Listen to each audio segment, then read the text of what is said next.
Hallo und willkommen zu meinem neuen Video. Schön, dass ihr wieder eingeschaltet habt. Und bei mir gibt es heute ein ganz tolles Adventsbrot mit Nüssen. Die genaue Zutatenliste ist in der Infobox unter dem Video zu finden.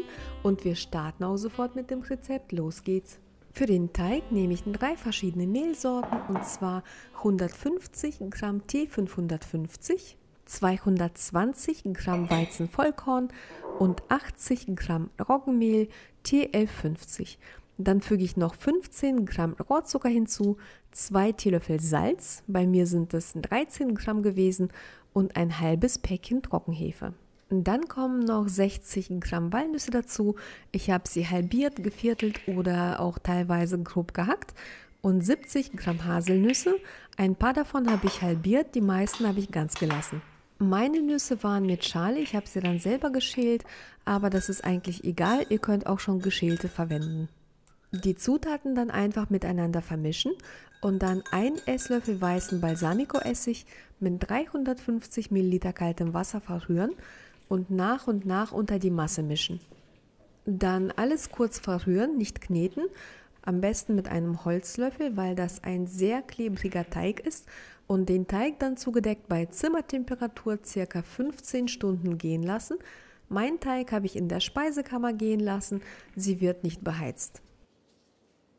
Am nächsten Tag ein Gärkörbchen mit etwas Mehl bestäuben, den Teig auf eine bemehlte Arbeitsfläche geben und dann noch von oben mit etwas Mehl bestäuben und dann, so gut es geht, dehnen und falten. Es ist nicht so einfach, die Nüsse stören etwas, zu einer Kugel formen und diese Kugel mit der Naht nach unten ins Gärkörbchen legen.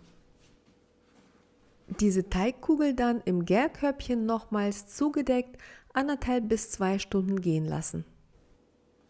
Wenn die Ruhezeit vorbei ist, den Backofen mit einem eingeschobenen Gusseisentopf auf 230 Grad Ober- und Unterhitze oder 210 Grad Umluft vorheizen, die Teigkugel ganz vorsichtig in den Topf gleiten lassen, den Deckel aufsetzen und bei 230 Grad Ober- und Unterhitze oder 210 Grad Umluft circa eine halbe Stunde backen.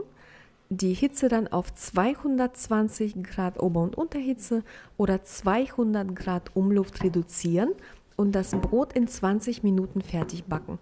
Also insgesamt sind es 50 Minuten Backzeit. Dann vorsichtig aus dem Topf holen, wenn es hohl klingt, ist es fertig, und das Brot dann auf einem Gitter vollständig auskühlen lassen. Ihr könnt die Walnüsse und Haselnüsse auch gerne mit Mandeln oder anderen Nüssen ergänzen. Das Brot ist super saftig und sehr aromatisch, und ich back's gerne mit Trockenhefe, weil sie im Vergleich zu frischer Hefe einen weniger intensiven Geschmack hat. Und wenn ihr wollt, dass euer Brot etwas runder und höher wird, könnt ihr das Roggenmehl zum Beispiel durchs Weizenmehl ersetzen, denn die Roggenbrote grundsätzlich etwas flacher ausfallen. Und hier nochmal wie immer eine Nahaufnahme für euch, damit ihr auch sehen könnt, wie es geworden ist. Ich wünsche euch allen noch einen ganz tollen 3. Advent. Vielen Dank fürs Einschalten und bis zum nächsten Mal. Tschüss!